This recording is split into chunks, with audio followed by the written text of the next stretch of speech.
Hello, hello, YouTube. Prof Sales here. All right, let's let this bad boy fill up. We'll see who's here today. It's Monday. To win this world championship, it's all about consistency, and most importantly, the selection of the meat. Once the meat is selected, it's Monday.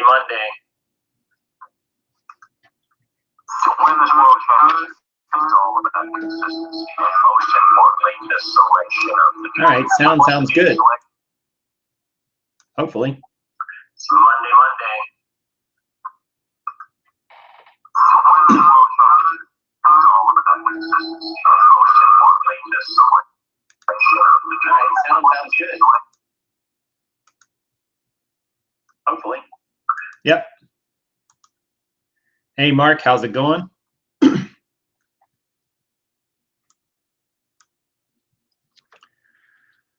All right, make sure our sound is going well here. So let me know if you guys can hear me okay, if there's any glitches, and I will reconfigure.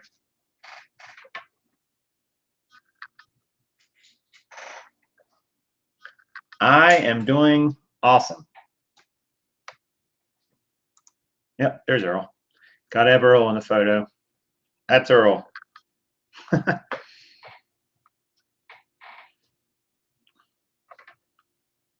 Just make sure this is working good. Sound is good. All right. So I haven't been on for a couple days, so this should be interesting. Or not. What's up, Jeremy? Just letting the people filter in. Probably should have sent out a link beforehand saying, hey, live event. I'm bad about that. I just decided to go on and just go. I don't know. Maybe I should get better about that. Be like, oh, I'm going on at 1 o'clock or 2 o'clock, or not very good about sticking to that schedule. I don't even have a schedule.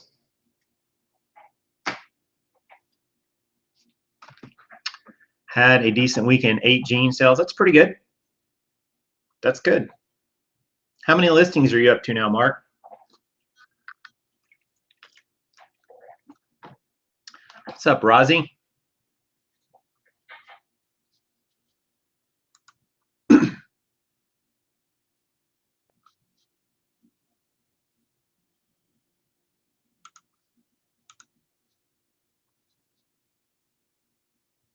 Around 90. Oh, that's good. That's like 50%, or no, 8. You said 8. So that's like 85, 90%. That's great. What's a schedule? That's a good question, Jeremy. I don't know that either. That's the great thing about being a reseller, right? Or being an entrepreneur. You don't have to come up with a schedule, but probably a good idea to have one.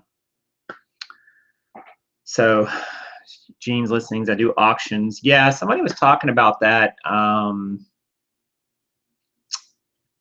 don't know where I was reading that about auctions and so on. Maybe it was on one of the Facebook groups saying that they do 99-cent auctions to get rid of things. But the problem is a lot of times you will sell for 99 cents. So you've got to be, so even if you charge shipping, you know, which obviously you're going to in that situation, you know, a lot of jeans are kind of ordinary. I don't know how much really, I mean, you're definitely not going to get full value usually for them. You're not usually going to have people have a bidding war for, you know, a pair of 529 Levi's, but it can definitely move things. And, you know, but I would hate to move them at 99 cents. I'd probably want to start the auction a little higher. I don't know if that's what you do or not, Mark, but I start at what they might sell for. Yeah, sure. You know, why not? You know, you kind of have to go through and do an auction or do a bunch of auctions over a long period of time to see really if they're going to work or not. So I don't know. People have different theories about what's better, auctions or buy it nows.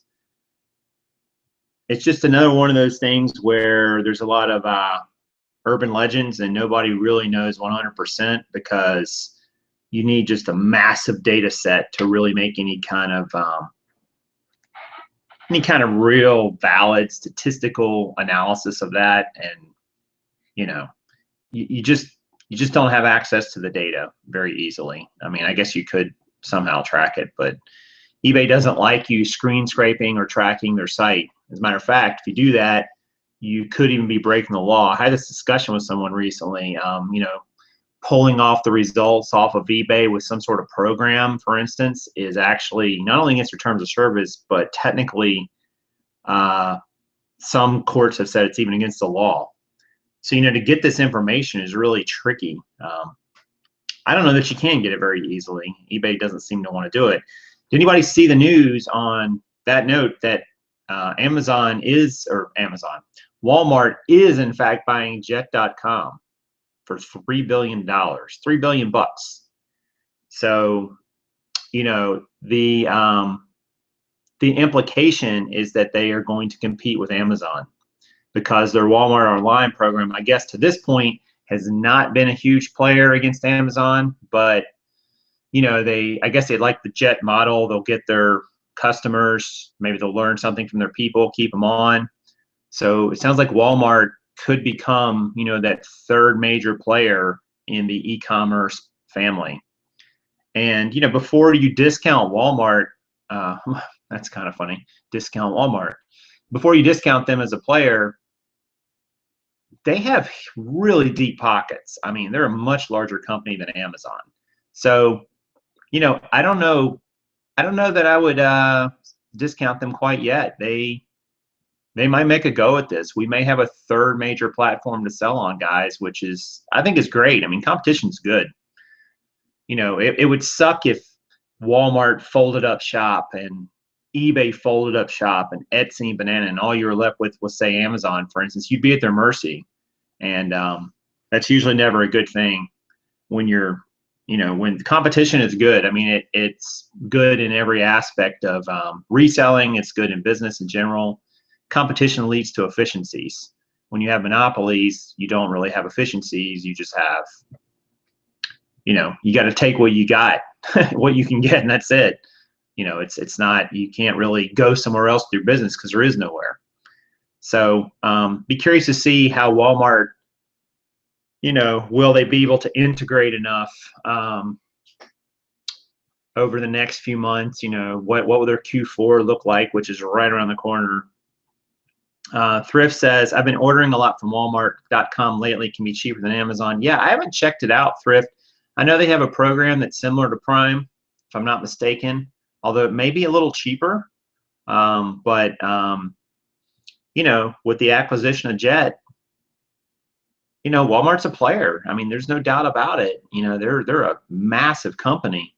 So I'm curious to see how this is going to play out in the next 6 months. But, guys, keep an eye on it because this could be an opportunity. I mean, if Walmart integrates the Jet.com into their sourcing systems and their integration, it might be great opportunities for us to get in and be sellers on that platform, get in on the ground floor, so to speak. I don't really know a whole lot about Jet, but I think Jet was doing okay. I just don't know if they were really, I can't imagine the resources it takes to start a platform like that, and just distribution and incredibly expensive, but a lot of deep pockets. Yeah, they're doing stuff like Prime and free shipping on orders over $50. That's comparable, or free store pickup, which that gives Walmart an advantage that Amazon does not have. Obviously, Amazon doesn't have stores really, and Walmart has thousands of stores. So if they can offer free store pickup, that offers a way to use their existing distribution, their existing transportation system to get products into consumers' hands at no real additional cost, assuming they can integrate it. I'm not sure how big of a player Walmart's online platform is yet. I'm not sure, but this is the thing, guys. I don't know if this is the same, but at one point, the TV network inside of Walmart that they play in their stores was like the 4th largest TV network in the world, or maybe it's a country. Maybe it's just a country, but so they were getting in front of a tremendous number of viewers every day because you're walking through the stores and they're seeing millions and millions of viewers every day. So when they advertise something, it has a massive footprint in the marketplace. Um, so, you know, I'm not a fan of Walmart per se. I'm obviously a fan of them for sourcing, but in terms of shopping there, I'm not a big fan of them for lots of reasons. But you know, their online platform is different. That's not the same experience as you get in a store. So I don't know. They, you know, when in doubt, copy someone who's working. Seems to me Walmart, you know, does nearly $500 billion in sales and gross revenue every year, which is a crazy number to think about. I was reading today they did like 482 billion in 2015. I mean, that's just nuts. But you know, that's they might get this right. If they decide to sink billions into this, don't count them out. They got the Amazon model they can look at, they can tweak it, they can make it their own. Walmart could become a huge player in this area, and we need to be, you know, you need to be nimble, you need to be ready to take advantage of it.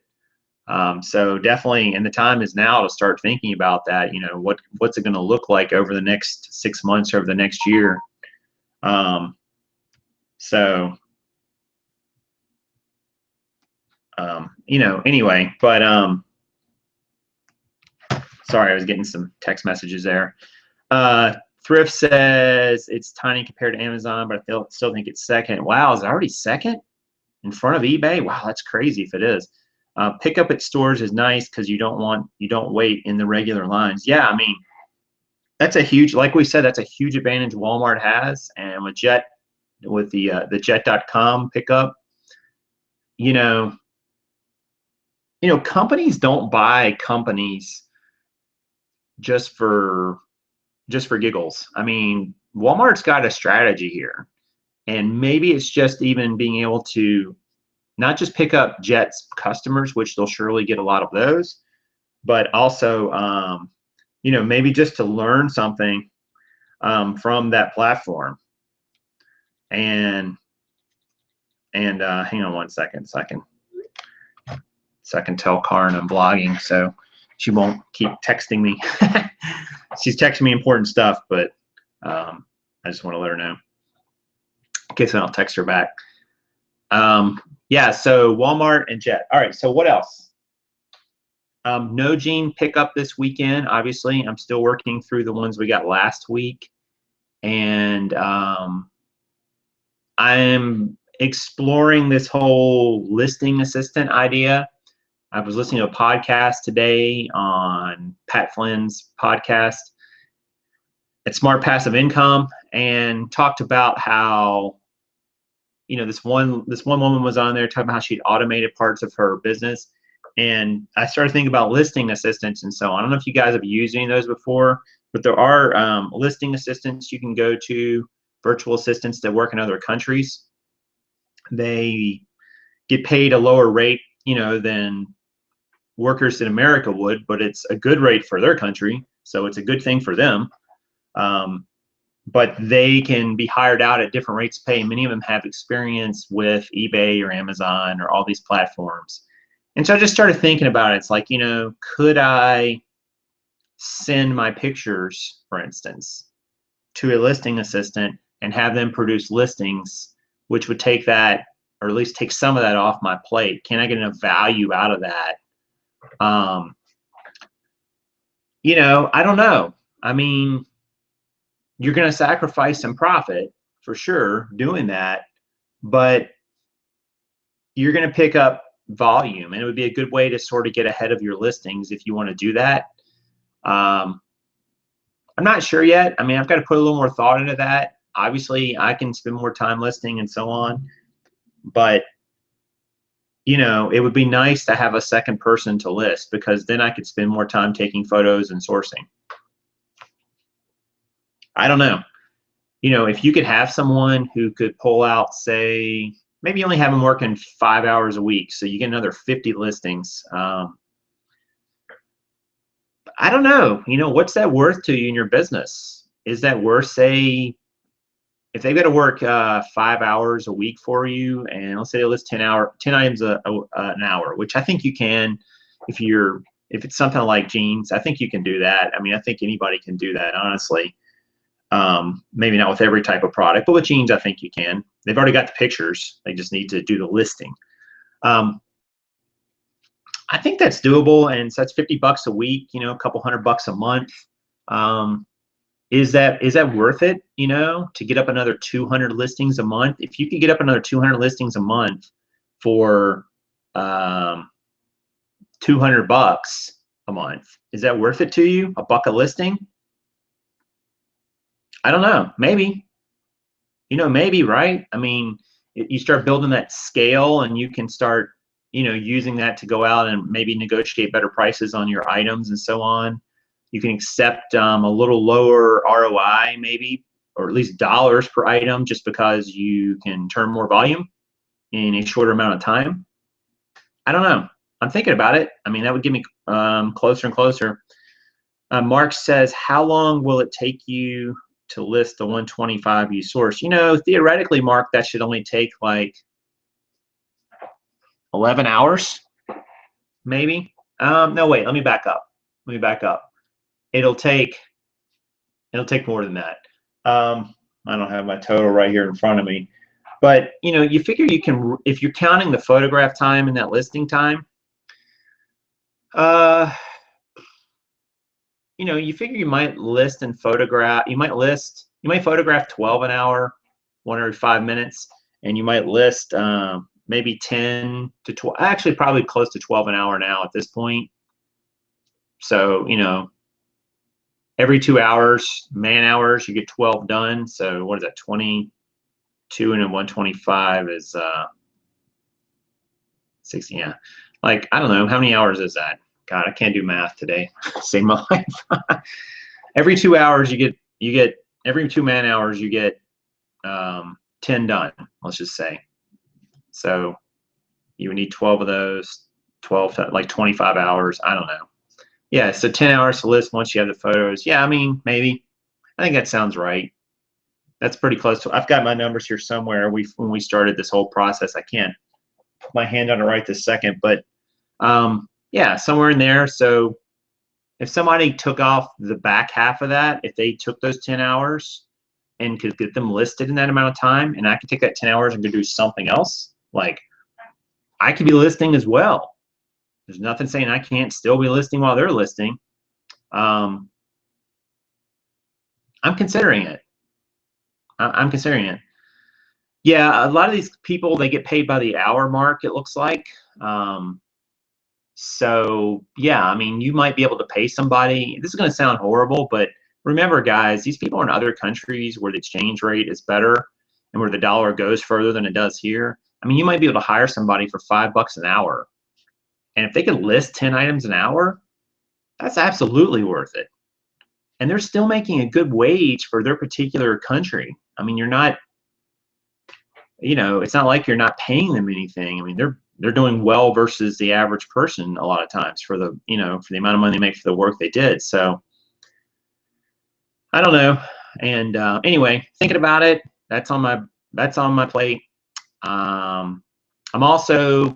I have contracted with my guy on Fiverr, who has now started my website installation and so on. It'll be a WordPress website.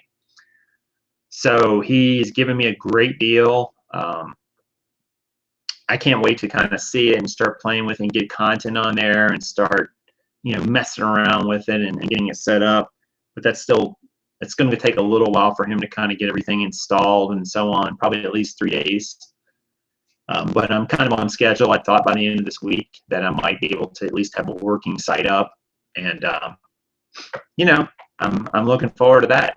I'm looking forward to that happening. So that's pretty cool.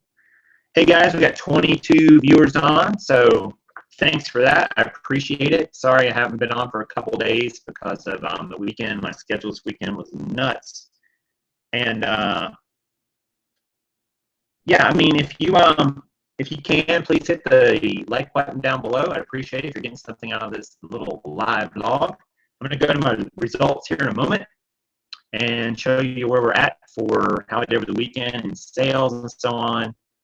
I have already hit the post office. Well, it didn't hurt, it hurt my hand. Aha, funny joke. No, but I've already taken the packages to the post office for today, so I'm done with that run. It was a nice run. I always like when I go to the post office and have a full mail bin, right? It's always nice. So let's go take a look at that. We'll look at graphs too. Let me pull this up real quick. I just realized I didn't have it pulled up. And I'm going to go over and do the screen share so you guys can see how we're doing. All right. Sharing, and there we go. All right, so here were the 2 days over the weekend, Saturday and Sunday. You can see my listings went up a little from 563 to 566 coming into today, and that was without any listings on Sunday. Actually, Karin got 21 photos done on Sunday, which was a big help. So I've been going through those today and listing those. 13 listed on Saturday. Yeah, that was Saturday. Yeah, and sold 5 and sold 4, so a total of 9 there, which averages out to 4.5 per day. Sold a couple other things too, but just the jeans, it was those. Had a couple defects we found on Saturday. I don't know why it's this. Oh, I think it's yeah, okay. So that my totals of 2 days were 123 and 121 basically. So 2 back-to-back, actually 3 back-to-back $100 plus days, which is always nice. Net there of about 111 bucks over the weekend. Net per jean, really good. 1021 and 1504. A lot of that was because I sold some higher price ones, which was nice. Sell through 0.88, 0.71, so getting close to that 1%. And sell the list on that day was 38%. So then brings the total up here. We look up in row number 2. Since we started here back on the 19th of July, I think it was, 1749 gross, 675 or 76 net, netting per jean, $9.02, with a sell-through rate of 0.68%. So seems like that was down in the high 50s, 0.59 or so last week. So this is definitely, looks like maybe moving in the right direction. You can see in the last 5 days, with the exception of this one day right here, I've had some stronger days. These 4 were all good. And it's just a matter of keeping my listings going, and just getting more stuff up will help, just with everything. So pretty good. All right, so I'm going to stop sharing this, and we'll go over to the graphs. But I've got to stop sharing for a moment to do that, and then go to the graphs.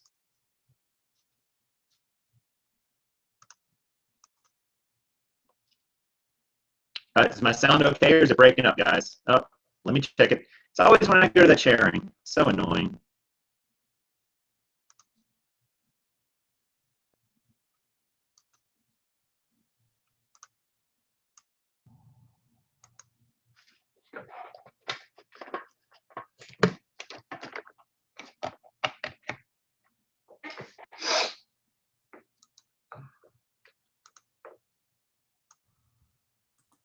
All right, let me know if that improved it. I changed to my other mic. And I'm going to assume that it did, and I'm going to go over to the next share.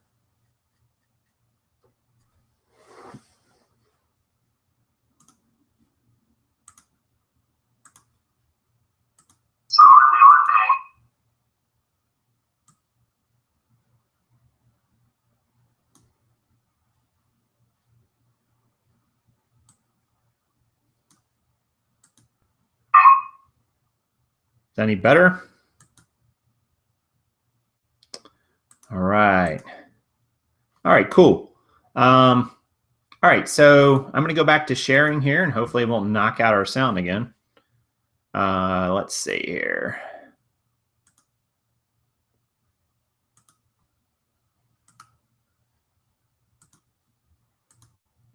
All right, so here's our graphs. So you can see my listing totals. It's kind of leveling like through this range right here. I really need to get that a little bit higher. I'm going to stop it for a second. Haven't bought any recently since the 137 the other day, last week. Let me stop the share, and I'm going to scroll down so you can see these. All right, and then we'll go to this one.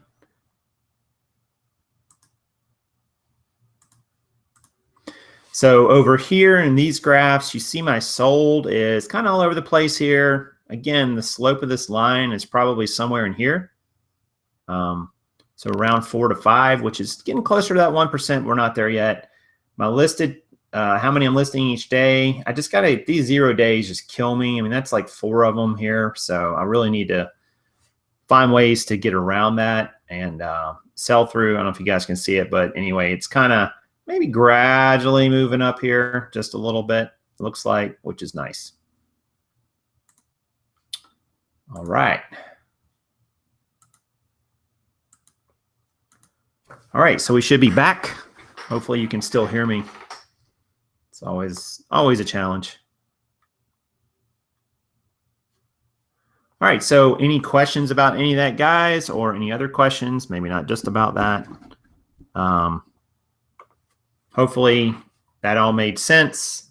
You were able to tell, you know, how I'm doing.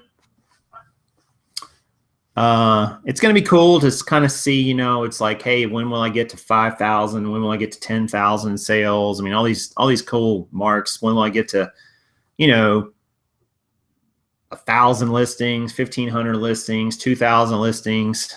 It's hard to even think about those numbers right now, to be honest with you. But it should be pretty cool. Should be fun to get to and see where we get. And you know, who knows? But so how are you guys doing business-wise this week? Any challenges you've run into? Any particular problems that you're having that maybe we can all, you know, hear about and maybe help you out with? Anything that's not going the way you thought it would go?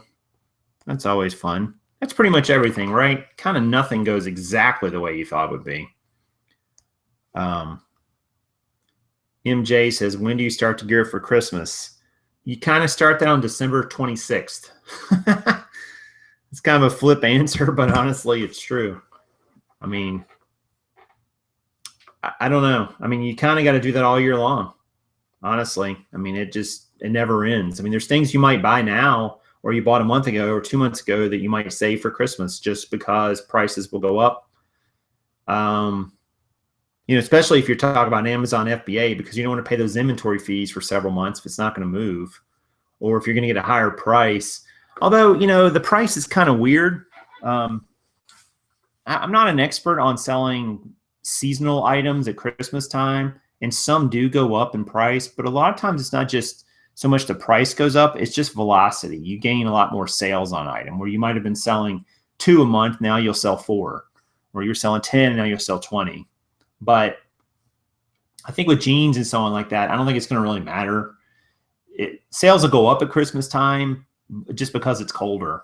I mean, that's really all it is. And people do get in a buying mode, I guess, in November and December, and they just don't think about implications, and they just start putting stuff on credit and, you know, spending money trying to, I don't know, buy happiness. I'm not sure why really, but they do.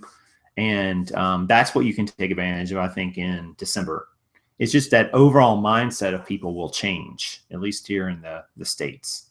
So anyone specializing in women's shoes, if anybody's selling shoes, Jason Rittinger would like to talk to you. I know nothing about those, so I am no help. Mark says he hit a little bump with jeans, but I'm working through it. It has to do with buying cost. Yeah, I mean, you're always going to be tinkering with that sourcing cost. You know, obviously the lower you can get it, the better. But You also got to consider supply. You know, you might pay sometimes a little more to go somewhere that's always got a good supply than frequently going somewhere else that has very little supply, even though it's cheaper. You got to kind of weigh that off. You know, what's your time worth? If you know, if one store maybe has them a buck cheaper, but they just don't have much selection, is it worth it going there versus another store or another source where there's a lot of selection, but they're a little more expensive? I don't know. You got to weigh that off. I tend to go towards the one where there's supply, because if you come back without supply, you've wasted that time. There's no way to get that time back. At least if you bought it, and even if you paid a little more for it, you do come back with supply. You can make money off of that. So gearing up, like increasing your inventory. Yeah, I mean, this is the time to do it.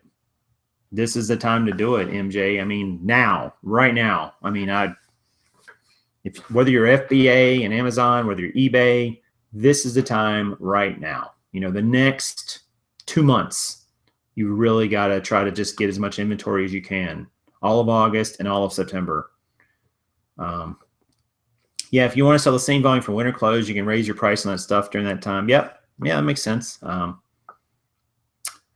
Hey, Prof, I use the same racks you do, but this weekend I decided to use the wire cube organizers. You can get about 14 jeans per cube. Great space saver. Oh, that's cool.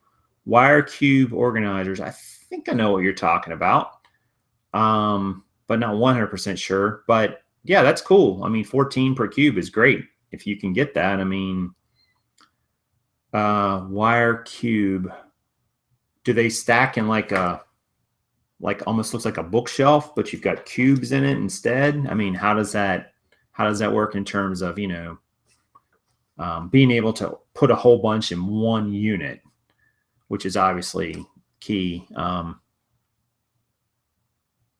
Yeah, I'm trying to think of how that would look or work, but yeah, I mean, sure, 14 is great, you know, but you know, be careful about that big T, because at some point you you know, you don't want I mean, jeans get kind of heavy. I mean, 14 pair of jeans, especially if they're men's, could weigh 28 pounds, maybe even 20, maybe even 30 or 32.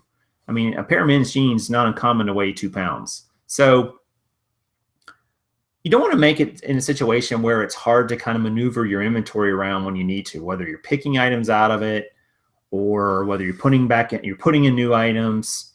You know, there's a trade-off there. I mean, I could stack on my top stack. I could stack jeans to, you know, that shelf right there on the top. I mean, I theoretically could stack 30 jeans on the top shelf, but it would be incredibly inefficient when I needed to pull the one from the bottom. It's going to lift 29 pair of jeans up. So, you know, I mean, you want to think about that too, just kind of that sweet spot of like, how many do you want in a stack that you can manage? Because they do get heavy. It's not like you're going to throw your back out lifting 15 pair of jeans, but it just makes it a little tricky. You're going to drop them sometimes if they're heavier like that. They're harder to hold with one hand while you're pulling another one out. You know, just kind of consider that, and you got to find your own sweet spot with that, with anything else too. So you can get them at Walmart for 21 bucks for 3. They're expensive. They're pretty sturdy for what they are. Yeah, that's a little pricey. Because if you're only getting 3 of them and they're holding 14, that means you're holding 42 jeans. Right, 42 jeans for 21 bucks. Those shelves basically will hold 150. Technically now I can probably get 180 on them if you have room to walk on the other side of them for 40 bucks. You know, so that's a great price for, and they're pretty sturdy because each shelf will hold 150 pounds. I don't know that I'd want to put 150 pounds on any of those shelves, honestly. Certainly not concentrated in one area, but they do hold, you know, stacks of 10, which is 20 pounds each. So that's a good 60 to 65, maybe even 70 pounds in some cases, with no problem at all. So a little bend maybe if you get, you know, a lot on there, but no issue. And I don't know. I mean, I mean, I think you got to keep your shelving. You got to keep your shelving units cheap, guys. You don't want to pay a lot for your storage space. I mean, you want to keep it cheap, and you want to get things that will last. So that way you can keep reusing them over and over and over, because, man, if you start getting a lot of items, I mean, you know, it gets expensive. I mean, even that at $40 a pop, you know, I'm going to need, by the time this is done, like probably 25 to 30 of those. And that's a lot of money. So, you know, what's 30? That's what, $1,200 just in shelving units. So consider that, you know, consider storage units that will be cheap, you know, and you can replicate, hopefully, and don't take up a lot of space. Go vertical. That's a key. Go as high as you can. High as makes sense. And go cheap as you can, which I think is just good business. Todd says, how many pair of jeans do you sell in a week? That's a great question, Todd. Well, here in the summertime, it's not a tremendous amount. You're going to see sell through. It depends on how many listings you have up, obviously. And so right now I'm selling maybe, you know, 35 pair a week right now at this time of year, somewhere in there, maybe 30 to 40, somewhere in that range. At Christmas time, well, maybe not even Christmas time, you can even argue, I mean, last year, I have to go back and look at my numbers, but I want to say like March might have been my best year, or my best month. And with a lot less listings, I was selling like, you know, 50 pair a week. Well, not quite 50, more like 40 to 45, but I had less listings up. So how many you sell is a function of the time of year you're in and how many listings you have up, and obviously your pricing and what it is you're selling, but that kind of fluctuates and changes. It's more about your number of listings. The goal we have, Todd, at least here that I have for this challenge I'm doing, is to sell 1% of my listings each day, which right now would be like 5.6 jeans a day on average, or 5.7, somewhere in there. But that's probably not going to happen until maybe, I'm thinking maybe September. Maybe mid-September is kind of what I'm thinking might happen, a month or so from now. But we'll see. It's hard to say. But 1% I think is a reasonable goal to shoot for. That's about, you know, 30% a month, which would mean you would flip your whole inventory theoretically once every 3 months. That's not how it would actually work out, but it's theoretical. So one thing I'm finding I'm spending a little more time on these days, guys, is repricing in eBay.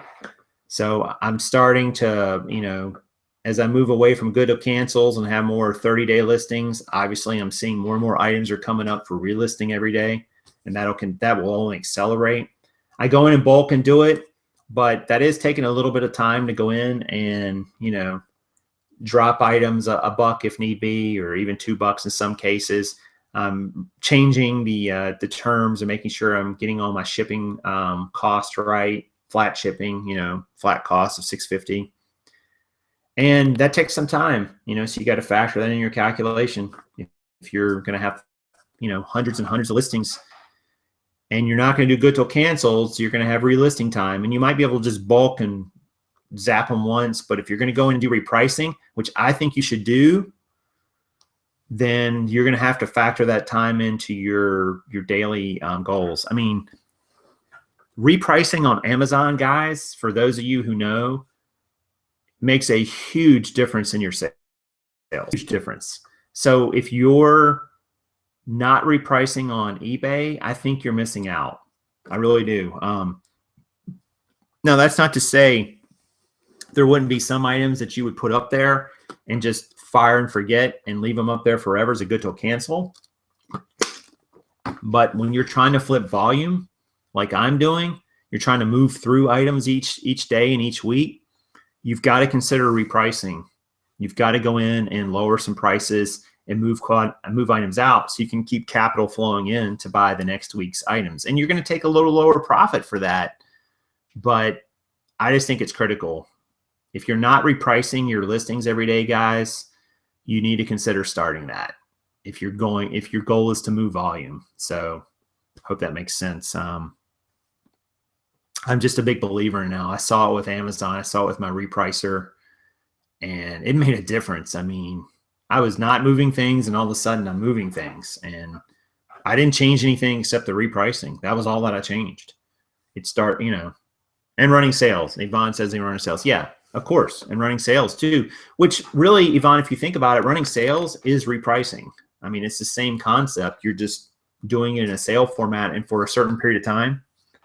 Running sales is a great way to reprice everything in your store for, a week, a month, whatever.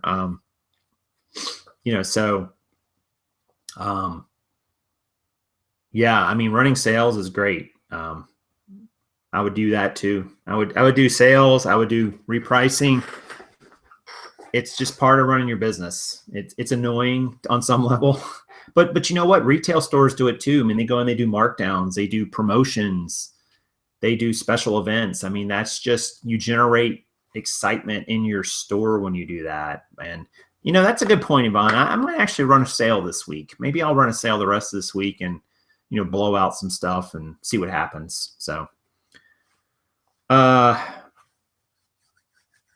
MJ says, I know you sell on both platforms, but which one you prefer? I like them both. I don't put one over the other. I think they both have their strengths and weaknesses, and I just like them both. Thrift says, I wouldn't consider your 1% sell-through to be volume. Volume is selling 30 items a day with an inventory of 300, which is a recipe for burnout, if you ask me. What do you mean you wouldn't consider it to be volume? I'm not sure what you mean by that.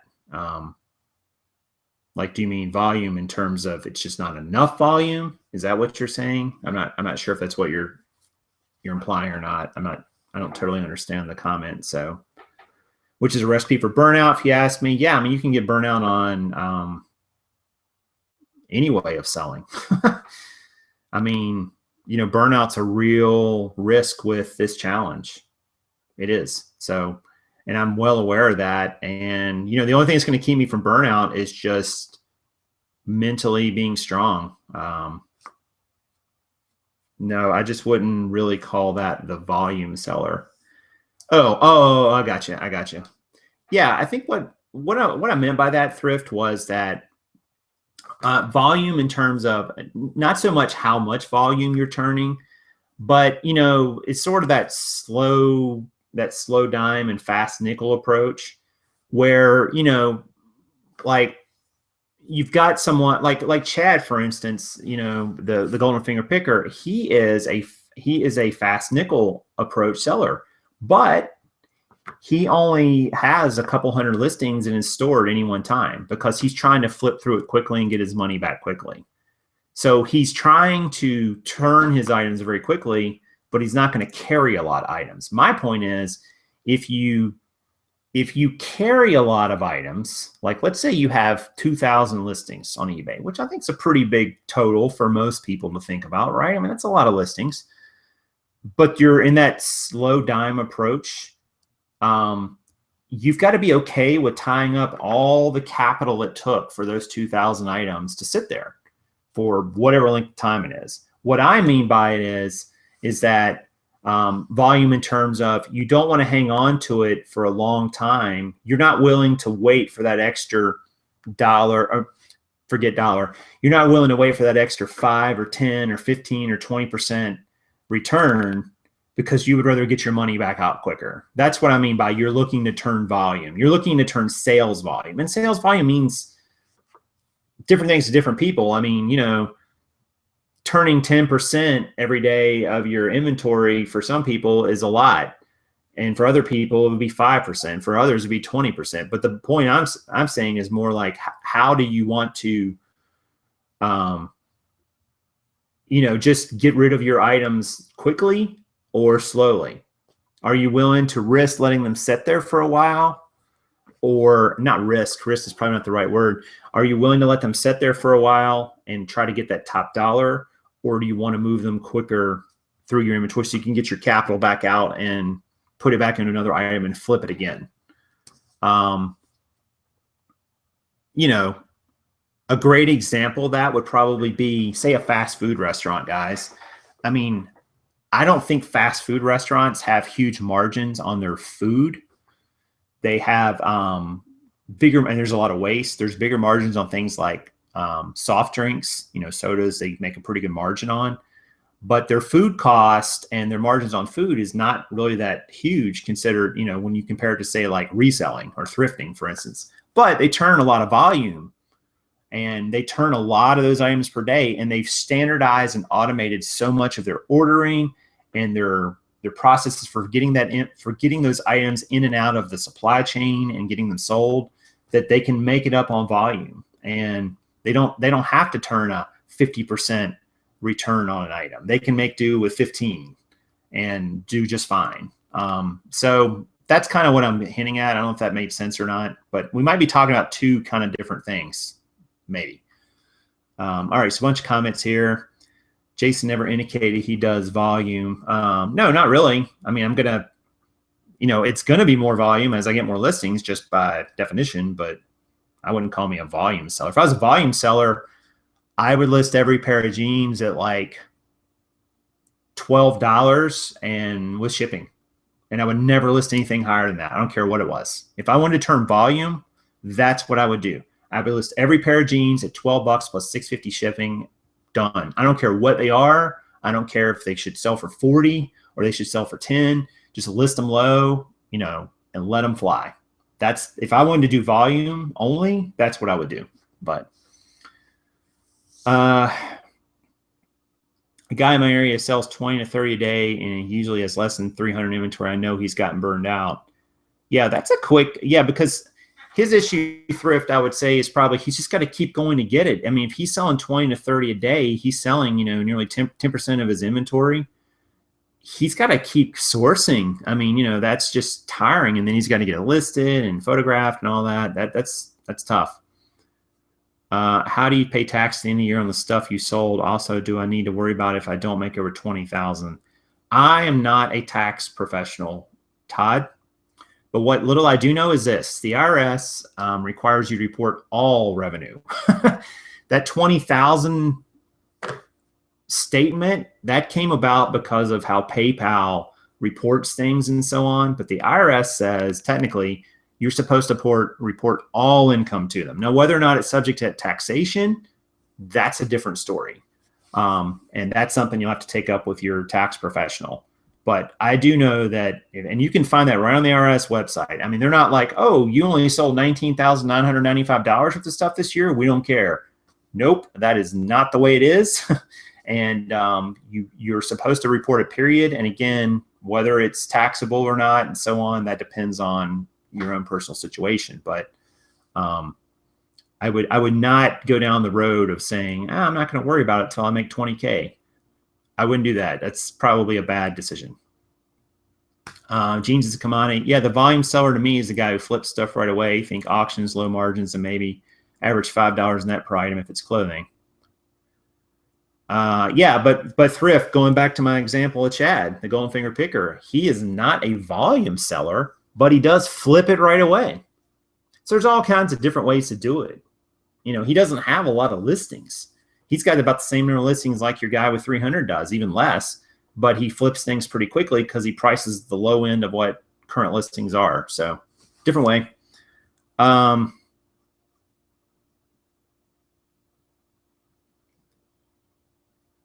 There is a subset in the reseller community that does the buy it nows and sells crazy cheap, like maybe $3 to $5 profit, but they sell like 100 items a day. Whew.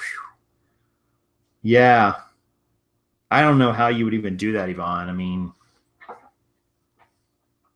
just the time to pack and ship 100 items a day. And, oh, man. Yeah, I don't know how you do it. I really don't. Like, I'm sitting here thinking, if I get to 4,900 listings, I'm going to be packing and shipping 49 items a day. And there's no way that only Karn and I alone can do that. Not possible. It's just not possible. If we were only shipping and packing and shipping, sure, that's fine. But, that would leave would cut severely into your time for sourcing and listing and photographs. I mean, it takes up a decent amount of time. I don't care how fast you are at it. You can't go but so fast you'll make mistakes. And you'll start sending stuff to the wrong people or put the wrong label on a package. So you got to take a little time to get that part right, because I've probably had a half a dozen times over the last few months where I've put the wrong thing in an envelope or put the wrong label on, and I've caught it. But there was once that I didn't, and I flipped it. I sent one thing to one person and one to the other in the same day, and I wasn't even doing that kind of volume, So I don't know. Yeah, 100 a day is nuts. How many have sustained that 100 per day, even with a partner for more than a couple of years? Yeah, you got to have a team, Thrift. I mean, you'd have to have like 100 items a day. I think you got to probably have 4 people working in that business to make that work. If you're still going to be listing 100 items a day and sourcing 100 items a day on average, I mean, you could sell 100 things a day for a while and not source for a while. You could do that, not list. Sure, then you could do it. Absolutely. But eventually that 100 per day is going to drop, right? I mean, if you start out, let's say you've got 10,000 items in your store and you're selling 100 items a day, which is 1%, right? So you're going to sell 100 maybe that first day, and the next day you might sell 98, and then, and you might go back up, but 94. I mean, eventually it's going to drop because you're going to have less and less listings in your store. So you're going to sell through a lower number of items on average, but 100 items a day. Whew, 2 people? No way. I got 5 on, a few of them changing gears. I know, right? I'm watching a group, and then I got 5 on, a few of them changing gears. Yeah, 5. I mean, 100 items a day is just nuts to think about. But it can be done, guys. I mean, companies like Amazon come up with systems to move through thousands and thousands of items a day. You can do that on a smaller scale, but you've just got to put in the time and money and get people to do it. I mean, it's not rocket science, but you've got to come up with better systems. Whatever you're doing, if you're only selling 2 items a day now, and you're gonna want to move up to eventually selling maybe 100, you're gonna have to change a few things. I know I will. But anyway, Rob says you need to source 100 just to replenish what you sold, let alone sort. Yeah, and then you got to photograph them, Rob, and list them. I mean, the time. I think I told you guys, if during this challenge, if I'm selling 1% of my inventory, 49 items a day, I calculated that the amount of time I'll need each week to source, photograph, list, pack, ship, deal with customer questions is like 132 hours a week. So that's not really possible for 2 people to do. I mean, maybe if you're 22 years old and you both want to work 65 hours a week, but I don't want to do that, and I can't do that, and it doesn't even remotely sound like fun to me. So we'll end up having to hire a couple people one way or another. We've already resigned ourselves to that. So, and that's fine. Sounds like a classic calculus min-max type of question. Do you ever use these type of curves to study price points? What's up, Garage Flips? Haven't seen you in a while, buddy. No, I don't. Calculus was not my strong suit. Thrift says it could be done. 1 person buying at Goodwill outlet, 1 person listing, 1 person photo, 1 person shipping. Yeah, and that's why I talked about earlier, Thrift. I don't know if you caught it, a VA for listing, maybe possible. Somebody you could hire at a cheaper rate, and it depends on what you're selling and how well you can train them to do what you need them to do. But the cool thing is they can work at different times because a lot of times they're in different time zones than you, and they can work at a different time than you, which is nice. So you can wake up to listings done, for instance, that you've sent them overnight. So there's some value there, I think about virtual assistants and so on. And obviously you can do it for a cheaper rate than you can here in the States, which is great. That helps you keep your profit.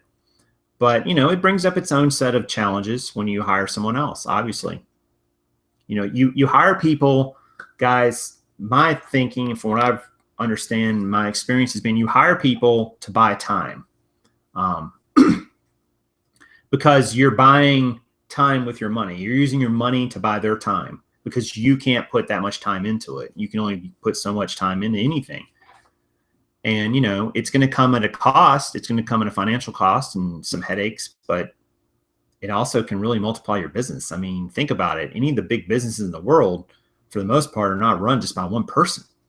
They're run by teams and sometimes hundreds of thousands of people. So that's just the cost of doing business. Let's see. Yvonne says, I know I can see them doing it right now, but some of them change their method. Yeah. Mike says, yeah, 4 people for sure. I wish I could get that going. I couldn't find another 3 people to be passionate about it. You don't need to be passionate, Mike. They just need to be dedicated. Which maybe they're dedicated to just getting something done. I don't know. Yeah, Mike, you have to be like a manager. Yep, you do. Agreed. I just had to take down 900 plus listings because I could not manage it alone between Amazon, eBay, working a full-time job. I still have over 2,000. Sales sure slowed down. That's a lot of listings, Prioris. I mean, if you were on Amazon, did you consider maybe using, are you doing FBA? Did you consider using a repricer to go in and control your pricing? I mean, I would have considered it. Maybe you have. I don't know. I'm just taking a swing at it.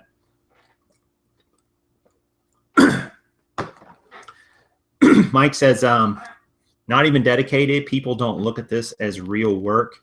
Isn't that the great thing about it, Mike? It's not real work, but it's real money. So who cares, right? Yeah, I mean, I look at it as work, but I look at it as fun too. Prior says lots of media. Yeah, FBA, but merchant fulfilled also. Yeah, you know, Prior, I don't even, I don't buy anything anymore that I'm going to sell merchant fulfilled. I just don't. Like if I can buy an item for $1 and sell it for $5, well, that doesn't really make much sense to sell that FBA because after fees, you're not really making much. But, you know, I just don't even buy it now if it's not FBA suitable. I just don't even want to deal with it anymore. It's like I just rather send it off to Amazon and let them deal with that back end of it. To me, that's the brilliance and the genius of Amazon FBA is they handle that back end shipping and packing and customer service, so I don't have to.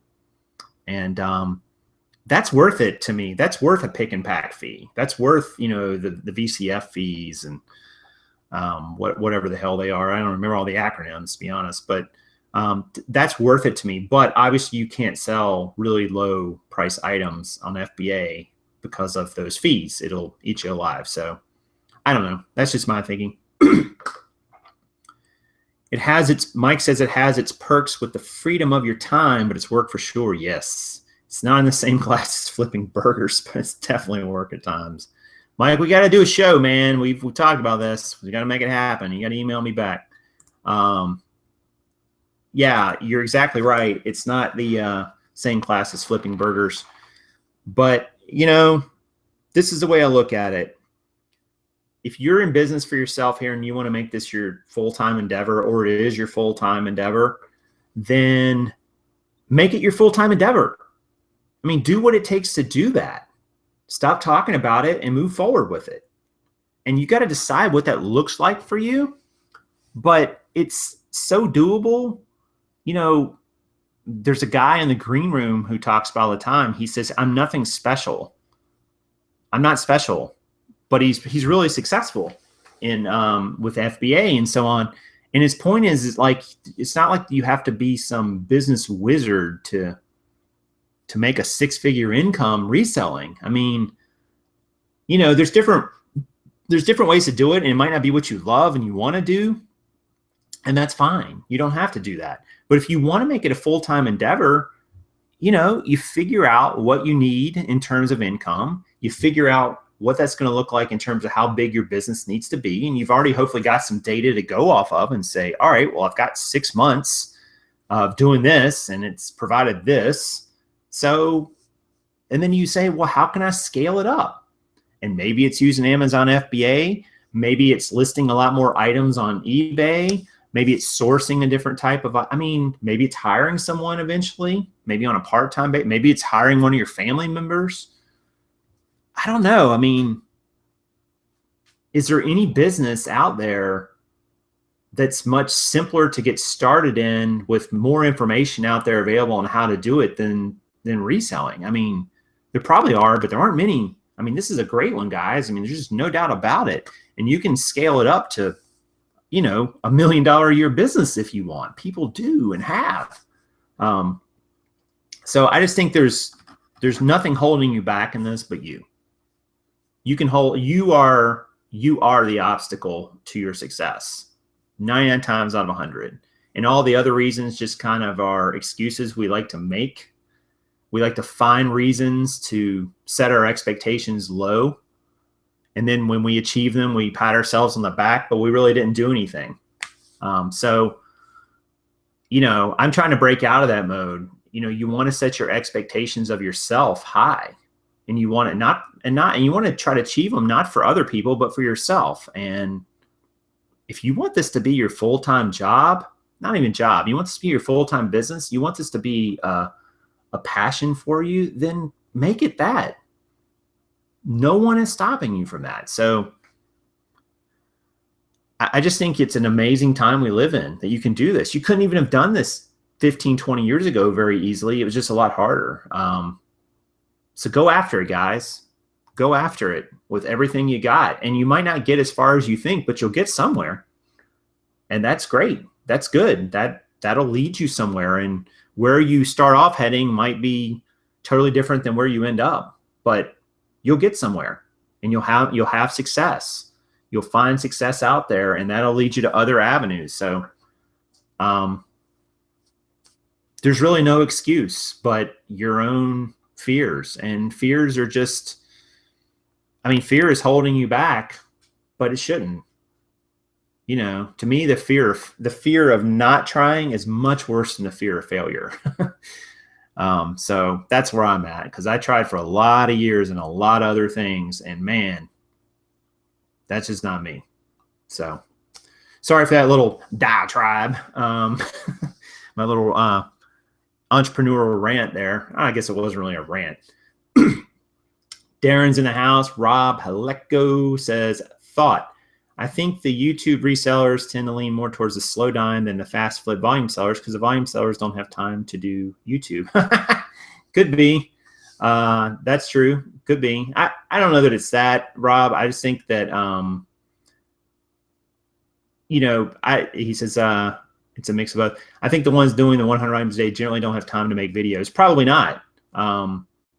But you have to look at it this way, Rob. Couldn't they, you know, what are they?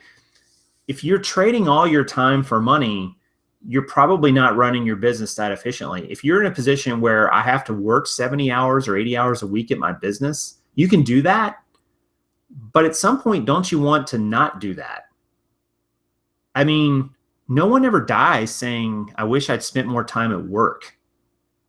I wish I'd spent more time working my business than being with my family or friends or the people I love or doing things that I love. I mean, the whole goal here to me is to have a business to where you can run it, but it doesn't run you.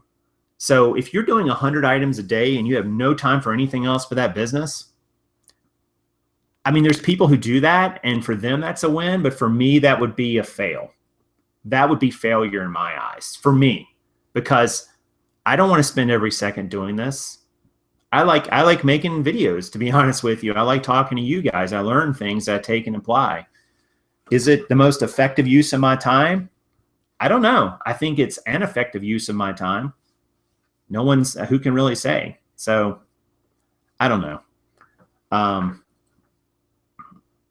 What else is going on here? All right. So I probably missed a couple comments here. Man, 32 viewers in the room, guys. You guys are going nuts. Everybody's coming in. Give me some like love if you don't mind. If you haven't hit the like button down below, appreciate it. Mike says, well, 100 a day can't be just one person or even two unless it's like DVD video games. Yeah, true. James says, I've only been selling on eBay for about 8 years. That's a pretty long time, James. Only? Good for you, man. But I'm very grateful for eBay and what it's given me. Cool. That's awesome. I still can't believe that people just send her great stuff in the mail, Yvonne. I'm not sure who you're talking about. I must have missed it. Isn't volume the slow dime though? We're back on this volume argument. Maybe we need to do a show about volume, what it really means. I think we're all kind of coming at it from a different angle, which is okay. I don't think there's maybe necessarily a right or wrong answer on this. Mike says, Prof, unless you hate your spouse. True. But then, if you hate your spouse, Mike, you need to work on your marriage. Maybe you need to magnify what's good and quit spending so much time magnifying the negative things. I mean, what you magnify is what you see. So if you spend all that time focusing on the negative parts about your spouse, then that's what you're going to see. That's what you're going to think. So I don't know. And this has come from someone who's been married twice. So I've learned what not to do. And trust me, you don't do that. I do reselling for a hobby and make good money. Lazy and poor people say that. YouTube is diversification if you're accessible. Yep, agree with that. I could probably do 50 a day myself pretty easily, King Flip says. Yeah, sure. I don't know, though, King. I think it depends. I mean, could you also source 50 a day? Could you also list and photograph 50 a day? Maybe. I guess it depends on what you're selling and how much volume you can get. I think it's tough with jeans, though. I don't. That'd be a great question for another whole series, right? How many jeans could you sell, photograph, source, list every day? I don't know. That'd be tough to do 50 a day by yourself. I don't think you could do it. I don't think anybody could do that. I just don't think there's enough time. I mean, I really don't. I don't think there's enough time in a week. We be crazy. Spike, that's probably the most lucid thing said today that I've heard. We be crazy. Darren, you ever find free stuff to flip? Not really. I mean, occasionally, I guess I found a few things, but not much. Todd, you only sell women's jeans. What brands sell best? No, Todd, definitely men's jeans, by the way, sell the best. There's a lot of different brands out there. And if you look at my channel too, you'll see a good video on there about how to research clothing. You should check that out. I hate giving out just brands because it's just not, I don't think it's that useful because it's not just brands. I mean, brands is the starting point, but there's more to it than that, and it depends on what you're willing to accept for profit too, Todd. If you want to make X number of dollars or Y number of dollars, per jean, certain brands are gonna be better for that than others. Depends on how many you want to sell each day, how many listings you want to have up. I mean, it's just depends, it's like so many answers in reselling. It depends. Mike says, people are a glutton for punishment and stay with a person they hate, but we aren't on the Dr. Phil show, so we'll move on. That's true. I would rather be broke doing what I love than rich doing what I hate. George Burns. I like George Burns. He was great. Which I agree with, but in this day and age, we can have both. Yep, agreed. Agreed, Mr. Sadie, 100%. I think if you can do 20 clothing items a day by yourself, you can do okay. Yeah. I mean, think about this, James. I mean, say you're selling 20 clothing items a day and netting $10 a day on average from each one, which I don't think is that hard to do. And I'm not talking about just jeans. I'm talking about, shirts, blouses, sweaters, whatever, jackets, suits. That's $200 a day, guys. That's $6,000 a month. That's $72,000 a year. Now you got to pay taxes on that, but that's enough money for one person. You're probably around the median income after taxes, maybe a little above in the United States. I'm not saying you're going to be rich, and in certain parts of the country that would still be more of a struggle, but that's just averaging $10 a day net, and you could probably average higher than that depending on what you got. So does anyone actually work 8 hours a day on their resale business? That's a great question, King. That's a great question. Yeah, I guess it depends on what you consider working on it, right? I think finding that balance between listing time, keep up with the home and kids is key, not so much a certain number. Yep. Do you list items, you get them? Do you have a few death piles? Yeah, I got one right now, Darren. It's called shirts. Thinking about selling the whole thing as a bundle and be done with it. I got a guy who's supposed to be coming for all the books today too, guys. Been playing phone tag with him, but he's supposed to be buying the remainder of the 3,000 books. We'll see if he shows up.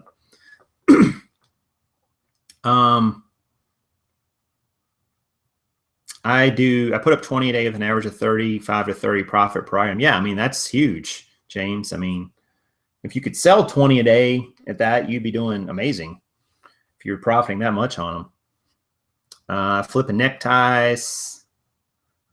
Yeah, I've sold ties. Ties are cool. They're sometimes a little long tail. Depending on which brands you get. There's a few brands that sell pretty well from what I remember. It's been a little while since I've been in ties much, so I just don't have a lot of experience with them anymore. But sure, ties are great. Good till cancel. You can do that with them and be done with them. Or you can do them 30, and just keep relisting them. I don't know. Mike says, I definitely work more than 8 hours a day usually. Just doesn't feel like work most of the time. Yeah, right. I kind of feel like I work all day, but not maybe 8 hours at one stretch, if that makes sense. Maybe I work 2 hours here, 3 hours there, and then I'm doing something else and I'm back on it. I don't know. I'm trying to only work 6 days a week and not 7, but that's really hard because I end up doing stuff on the 7 days too. I don't do shirts anymore because they slow me down. I agree, King Flip. That's why I'm not a big shirt fan either, but there's good money in them. Don't get me wrong. Cherry says vintage seller groups locally with some Michigan resellers. James, I'll buy your shirts if you give me a deal. Yeah, we should do that, James. Send me an email. Cherry says, who was asking about shoes? God, I don't remember. It was so far up near the top, Cherry. I don't remember who it was. It was near the beginning. And Mike says, when you're sourcing, get excited about your finds. Does that really work? That's a good question. Spiky, another eBay glitch. Sold something that was already sold last month. Yep, that has happened to me, Spiky, at least twice, maybe 3 times. I don't know why that happens, but it's really annoying. It hasn't happened lately, knock on wood, but it has definitely happened to me, and it's the worst. Serious question. How in the world did you get eBay to give you 5,000 listings? I paid them off. Seriously. No, you know what, Darren? I don't know. My guess would be that I've maintained a great feedback rating, that, a top rated seller for many, many months, and just, continuing to list. I mean, there's lots of people who've got more listings than that, Darren. I think Mike's on here and he has more than that available.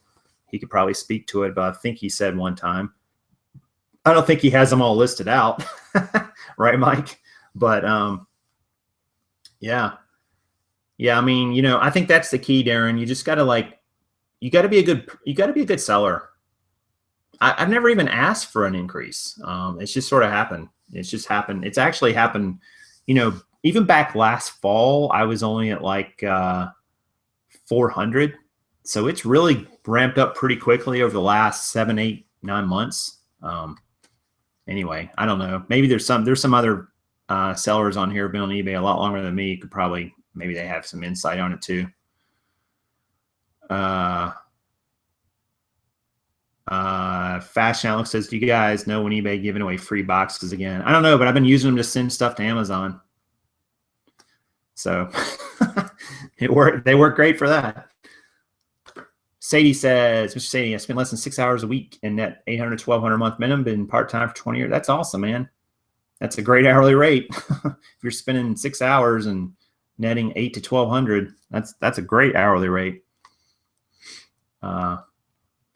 Prior says, that's why I had to take down so many listings on eBay. You can't sort by name, so double sales happen.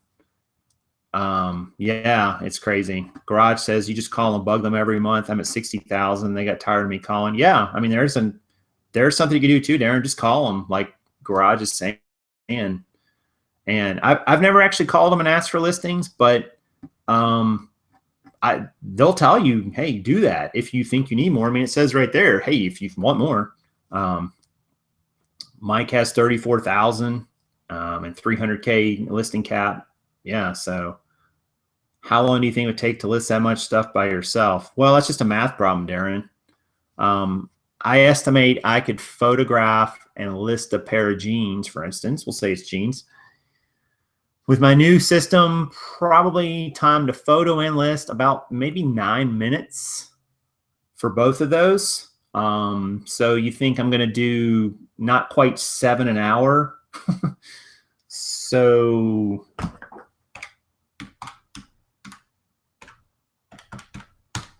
yeah, it's like 720 hours. So that's a lot. You know, that would take, that's like what, 35% of the hours in a year if you work 40 hours a week, we'll say. So quite a bit. It would take a long time.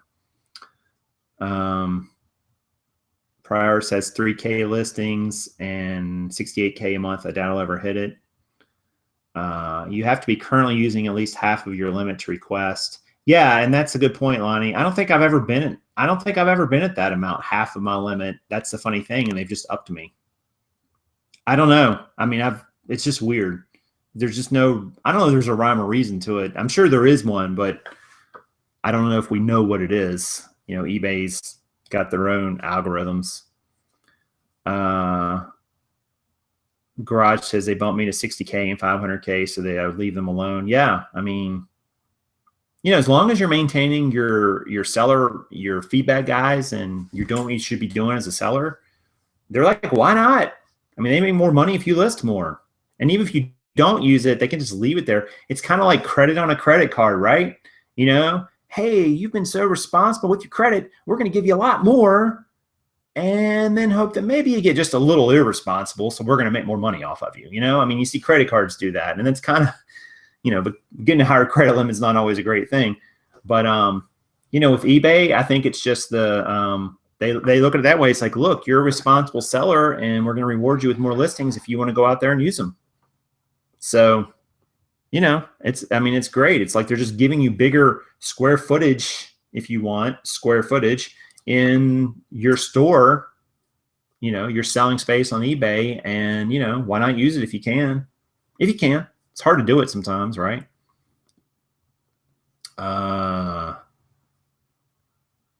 James says it's not the amount of listings they allow you to list, it's the amount you will actually use. That makes sense. That makes sense. Swamp says, hey Prop, hey Swamp, what's up? Show us the system, Prof. I'm at 500 listings or 8,000 a month. I don't think there's a list. There's a system. If I had one, I'd show you, but I don't have one. You know, Garage says bug them, but I think in his case, and probably everybody's case, you probably need to be a good seller. You know, like he says, they don't want you to run a quick scam. They're not going to just let you come on day one and have 10,000 listings. You know, they're just not going to let you do that. So, you know, you've got to maintain your feedback guys. You got to kind of play eBay's game to become top rated, and, you know, maybe top rated plus even. I don't know what all their game is, but you know, and then of course you can ask, but you still got to be good. You got to be a good seller. You got to treat your buyers right. I mean, I think that's key. I mean, eBay would be foolish to give you more and more listings if you weren't doing that. Matter of fact, they'd be foolish to give you listings, period, if you're not treating your buyers right. I mean, I wouldn't if I were them. But listing your jeans, you were talking earlier, you had a system.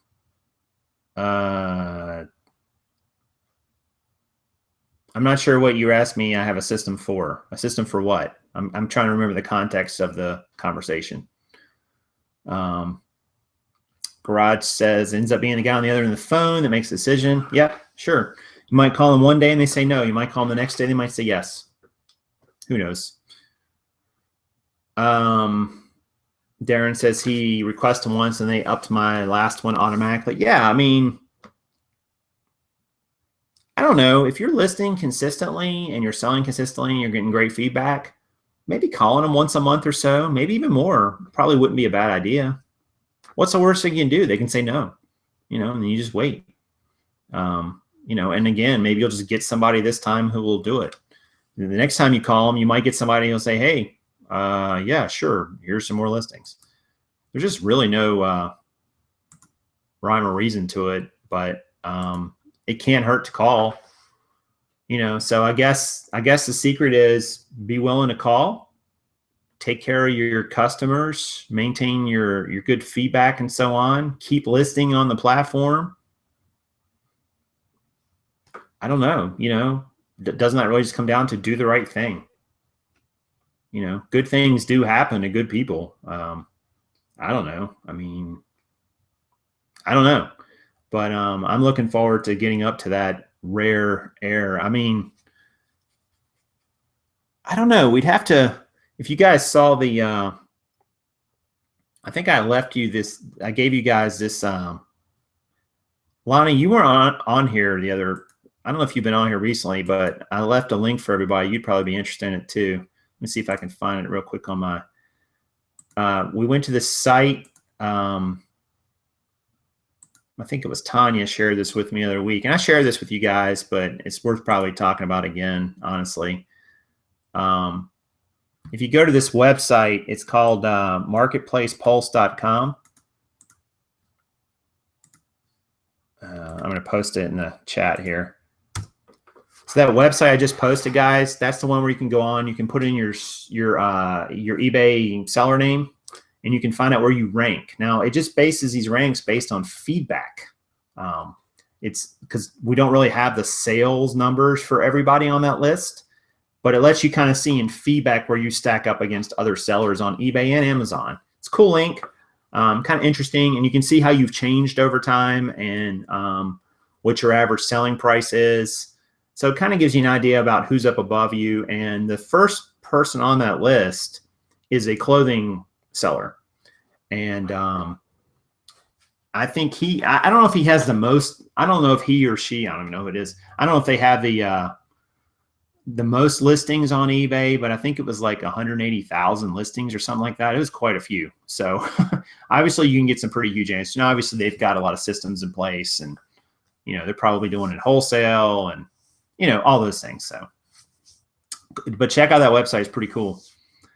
Account reviewed, takes a lot of hard patience and hard work to get 5,000 years work for most sellers. Yep. They ask me that every time. Yep. Yeah, never stood. Are you trying to emphasis on years? King says it's going to take years to get to 5,000 listings. Well, I guess I'm going to find out, right? Probably by myself, I don't think I would get to it anytime soon. I'm definitely going to have help. Just say drop shipping, and you should do okay with that question. Not. Yeah, drop shipping on eBay. That's a subject for a whole nother show, right? So, but anyway. Okay, guys. Well, look, I hate to end this because we have 32 people on, which is an awesome turnout. So thank you for that, by the way. I do appreciate it. And you guys are having some amazing conversation in the chat and talking about, I mean, it kind of went all over the place, which is cool. So, you know, I guess, you know, I'm just going to keep, I'm going to keep plugging away at what I'm doing here. I'll have, you know, keep doing the updates and so on. Don't forget tonight at 9 o'clock Eastern. I'm going to type that in the chat. I'm not going to put a link because there isn't one. Karin is going to be on the show with me tonight at 9 Eastern. So that should be a lot of fun. And she's going to have an announcement to make, which will be cool. So I'm not going to spoil that and steal her thunder. But so 9 o'clock Eastern Standard Time, we'll do revenue wrap. She'll be on the show. We'll talk for a while, bring your questions and so on. Yeah, Swamp says, please hit the like button before you leave. Appreciate that. Thanks, Swamp. Thanks for the shout out for that. And, you know, you guys leave some comments if you want down at the bottom. Lots of great talk here in the chat today. Hopefully, if you watch this afterwards, you know, I gave you a good feel for the flavor of what everyone was talking about in the chat, because it was a lot of great conversation. I wish we could save these chats sometimes because they're awesome. But unfortunately, I don't know if there's really a way to do that other than copying and pasting, which is not really very efficient. But thanks for watching, guys. Thanks for coming on here on a Monday afternoon. Go out there and kill it the rest of your afternoon. Do it better, do it bigger, do it faster, do it more amazing. And, you know, don't give up and just keep pushing forward with whatever it is you're doing. Don't accept anything less than your best. And I do appreciate it. I'll talk to you guys, I'm sure, tomorrow. Actually, I'll see you tonight if you're on at 9 o'clock Eastern. There's nobody else's show on. Well, I don't want to say there's no one else's show, but there's not anybody else's show I know that's on at 9 o'clock. And so come check it out. I do appreciate it. And Karin's going to be on, and we know she's much better at these things than I am. So it should be good. All right, guys, take care. I will see you and talk to you soon, and have a great one. Prof Sales saying good sales to you.